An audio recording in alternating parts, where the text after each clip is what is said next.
How's it going, everybody? It's time for another full body workout intensity day.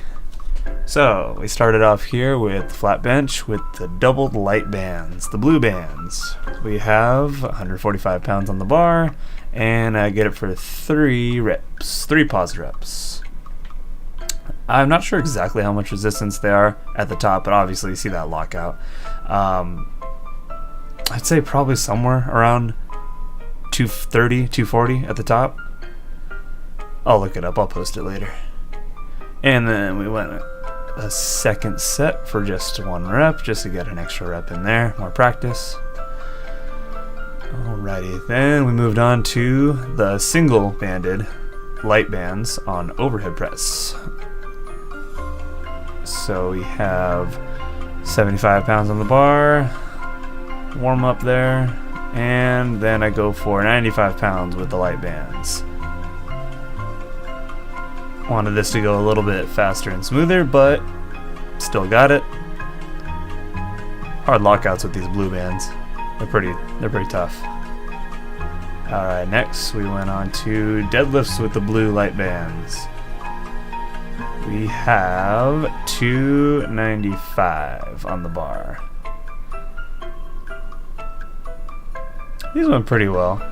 It could have been a little more of a lockout at first, a little more of a push instead of that pull I got going on there at the top, but that's all right. We got 4 reps here.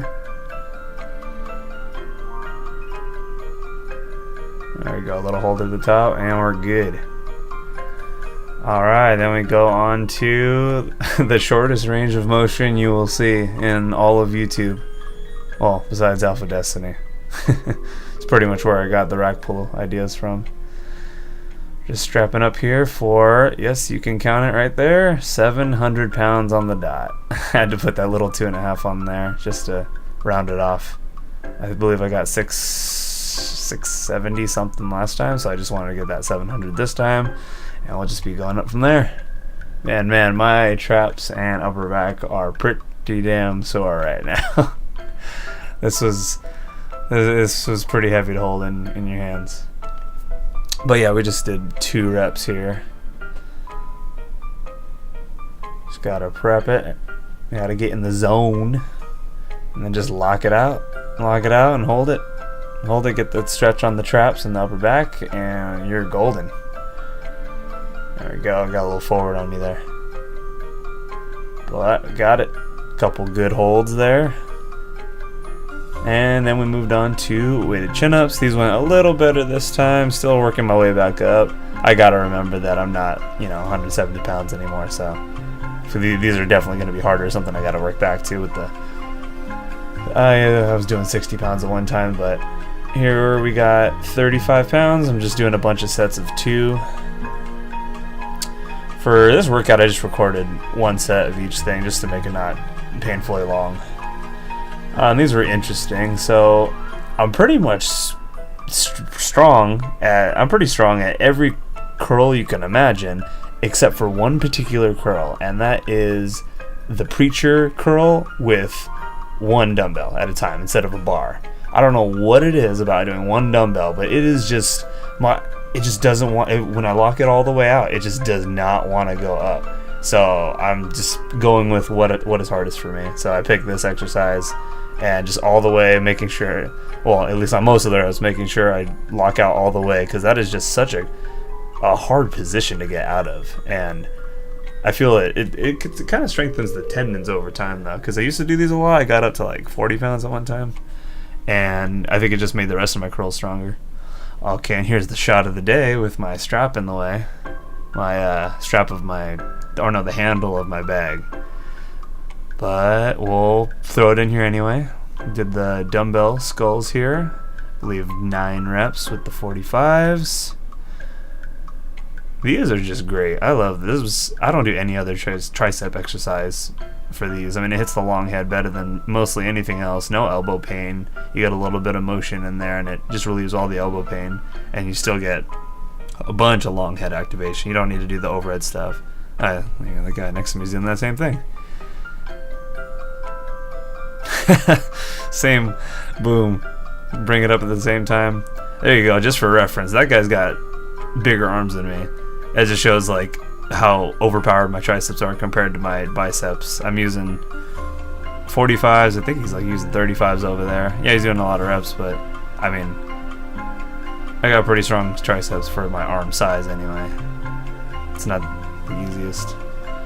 Alright, and then here is a nice boring clip of some wrist curls. I decided to film all my accessories and not cut this to 5 minutes flat. That would have been a little short. Plus, if anyone, I'm guaranteed there would be people saying like, oh, is that all you do? Like, you just do the main lifts and leave? I'm like, no, I don't. I do little stuff that I need to do, like forearms. So here we are with a 55-pound dumbbell, just doing a bunch of wrist curls, just as many as I can do. And then here's the left arm. That was a lot harder with the left arm. I don't know if I should have moved on to the 55s just yet. But I did it anyway. I'll get it. I'll get it perfect later. Just doing as many as you could do. I start off, gripping it, doing like the grip type of wrist curl, and then I just kind of use a little body motion, just get as many as I can. Pumping iron, as they would say. And then we got the reverse wrist curl. These I'm pretty strong at. Not many people do these for the upper part of your forearm. We have 22.5 here. Sometimes it likes to slip and slide around, but this is a nice position. I like using the preacher bench. I just kind of lean over and do a bunch of reps, and there you go, repositioning. You guys like that shirt today? Do you even splash? Does anyone here even splash? I might be the only one. That's alright though. Alrighty. Then we go to the other arm. And just as many as I can do. This is kind of an underrated exercise. Because, I mean, I've seen people who are pretty dang strong at like the main lifts who can't do 15 pounds for a bunch of reps on this because they're just not used to it. Their extensors are not very strong. It's the vroom vroom muscles, as I would say. You can't neglect those vroom vroom muscles. Gotta be riding them dirt bikes. There you go, get some cheat reps at the end there. And then we got cable crunches.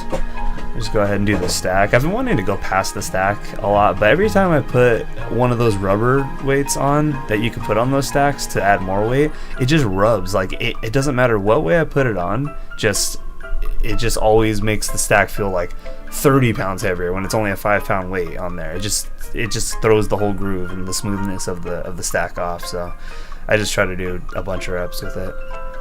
And I used to go like all the way up on these, and then I realized just how much harder it is if you start right about there and like crunch in. Like it's like a weighted crunch, but it's way better than a weighted crunch. It's more specific to, like, say if you were deadlifting, because you're in a position similar to that when you're doing, your squats and your deadlifts. You're standing on your feet. You're not like laying on the ground. So you need to be strong in a position that's like you would actually be in, not like some make-believe position, being on the ground. So that's why I do standing ab work a lot. And then these, I posted on my Instagram one time just how awesome these are. This is why I don't get any lower back pain anymore.